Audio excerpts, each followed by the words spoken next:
El mar estaba en calma aquella noche cuando el equipo de recuperación de la Fundación Oceánica Internacional descendió a las profundidades del Atlántico.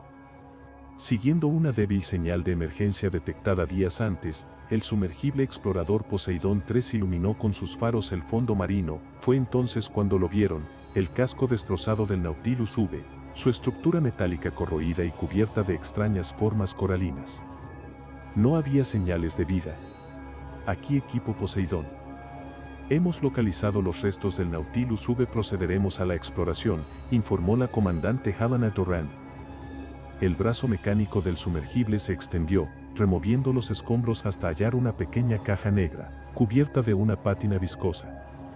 Durant la examinó detenidamente. Parece ser la grabadora de la misión, murmuró. Cuando lograron extraer la caja y asegurarse de que aún contenía datos, ordenaron el ascenso inmediato. Algo en el ambiente les hacía sentir que no debían permanecer mucho más tiempo allí abajo. Horas después, en la sala de análisis del buque nodriza Leviatán, la grabación fue restaurada. Ingenieros y científicos se reunieron en torno a la pantalla, expectantes. La imagen distorsionada de un hombre apareció. Sus ojos estaban hundidos, su piel pálida, su respiración entrecortada. Su voz resonó en la sala. Nunca debimos descender. Nunca debimos seguir esas coordenadas.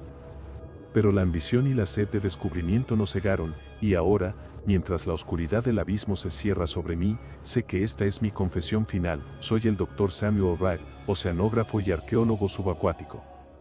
Durante décadas, he perseguido el mito de la Atlántida, convencido de que las historias antiguas no eran meras fábulas. Y entonces, en una excavación en la isla de Santorini, encontramos un mapa. Un fragmento de piedra con inscripciones en un lenguaje desconocido, junto con una serie de coordenadas. Cuando finalmente logramos descifrarlas, nos llevaron a un punto remoto en el Atlántico, donde el océano era más profundo de lo que jamás habíamos explorado. Éramos 5 en la expedición: yo, la doctora Evelyn Carter, el ingeniero naval Victor Hanshaw, el buzo de aguas profundas Miguel Ochoa y el piloto del sumergible, Robert Langley. A bordo del Nautilus V, nos sumergimos en las aguas gélidas, descendiendo más allá de lo que los instrumentos consideraban seguro. A medida que nos acercábamos al fondo marino, nuestros faros iluminaron estructuras colosales cubiertas de corales y algas. Lo habíamos encontrado, la ciudad no era un cúmulo de ruinas erosionadas. No. Se alzaba con torres imponentes, ciclópeas, con símbolos tallados en piedra negra y estructuras geométricas imposibles. Pasadizos anchos como avenidas serpenteaban entre edificios monolíticos que parecían haber sido construidos por algo que no era completamente humano. Algo en su arquitectura retorcida y su disposición desafiaba toda lógica. Mientras pilotábamos el sumergible entre las ruinas, Miguel insistió en salir y explorar. Contra mi mejor juicio, accedimos. Equipados con trajes de presión extrema, él y Evelyn descendieron a la ciudad sumergida, moviéndose con cautela.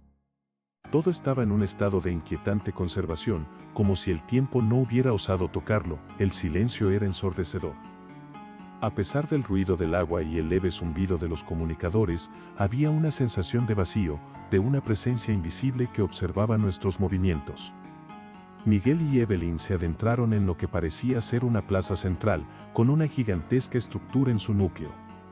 Tallados en la piedra, figuras humanoides se entrelazaban con formas marinas, y en el centro, un símbolo desconocido dominaba la escena. Pero entonces lo vimos. Al principio creímos que era una estatua, una figura colosal de al menos 10 metros de altura, con una forma humanoide retorcida, múltiples extremidades y ojos hundidos que reflejaban la luz de nuestras linternas. Su boca era una grieta irregular, como si estuviera gritando en silencio. Pero cuando Miguel se acercó demasiado, su linterna tembló. El ojo de la estatua parpadeó. La comunicación se llenó de estática. Miguel gritó algo ininteligible y su cámara se distorsionó con interferencias. Evelyn gritó su nombre, pero lo único que captamos fue el sonido de su respiración acelerada. Miguel desapareció, la luz de su linterna se apagó en la oscuridad de las profundidades. Evelyn, con el pulso acelerado, se quedó inmóvil, mirando a la estatua que ya no parecía inerte. Movía sus múltiples extremidades con una lentitud imposible bajo el agua. Entonces, la vimos abrir la boca, y el sonido que emergió no era de este mundo. Victor y Robert gritaron que debíamos abortar la misión. Evelyn intentó retroceder, pero algo la tomó por la pierna. Su alarido fue lo último que escuchamos antes de que la línea de comunicación se cortara. La estatua ya no estaba donde antes, el pánico se apoderó de nosotros. Intentamos subir a la superficie, pero el Nautilus V comenzó a fallar. Algo enorme, algo indescriptible, nos rodeaba. La presión del agua aumentó, los sistemas eléctricos parpadeaban, y entonces lo vimos a través del vidrio del sumergible. No era una ciudad abandonada. Era un sepulcro, miles de figuras estaban allí, entre las ruinas, suspendidas en el agua. No eran estatuas. Eran los habitantes de Atlántida, preservados en una muerte agónica, con rostros deformados en expresiones de horror absoluto. Pero lo peor fue cuando comenzaron a moverse. Uno de ellos, o lo que quedaba de él, se deslizó hacia nosotros. Sus ojos sin pupilas se fijaron en los nuestros. Murmuraba algo, un cántico burbujeante que hacía eco en la radio. Uno por uno, las luces del Nautilus V se apagaron. Robert intentó desesperadamente pilotar el sumergible, pero la maquinaria falló. Victor comenzó a gritar algo sobre sombras moviéndose en el agua. Sentí un frío antinatural recorriendo mi espina dorsal. Algo nos había visto. Algo nos había encontrado, no sé cuánto tiempo pasó. Solo sé que uno a uno, mis compañeros desaparecieron. La última voz que escuché fue la de Robert, balbuceando algo sobre cómo el agua entraba, sobre cómo podía sentir dedos helados arrastrándolo hacia la oscuridad, y ahora, estoy solo, el cántico sigue. Se ha metido en mi cabeza, en mis pensamientos. Es un murmullo perpetuo que crece y se retuerce en mi mente. Me doy cuenta de que no es un idioma humano, pero entiendo sus palabras. Me llaman. Me invitan. Me suplican que los acompañe, puedo oír el cántico. Las figuras siguen ahí afuera, esperando. Algo despertó cuando llegamos. Algo que no debimos perturbar.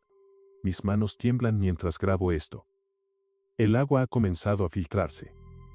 Ya no me queda oxígeno. Y, sin embargo, no tengo miedo.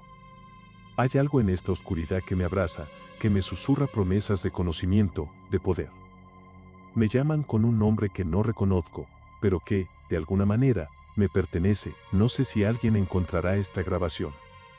No sé si alguien leerá esto.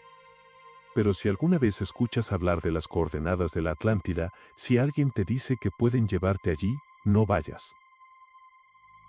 El mensaje del Dr. Samuel Rath se reprodujo en su totalidad. A medida que la narración avanzaba, la tensión en la sala aumentaba. La respiración de los oyentes se volvió contenida. Cada palabra estaba impregnada de un horror que ninguno de ellos podía comprender del todo. Pero fue el final lo que los dejó sin aliento. Cuando Rath hablaba de las figuras en la oscuridad, del cántico que lo llamaba, la grabación se distorsionó. Un sonido emergió del archivo de audio. No era estática, ni una interferencia común. Era un murmullo gutural, un susurro de voces múltiples superpuestas, pronunciando palabras en un idioma imposible. Los instrumentos de la sala comenzaron a fallar. Los monitores parpadearon. Los auriculares de los analistas emitieron un zumbido que los hizo apartarse con un grito de dolor.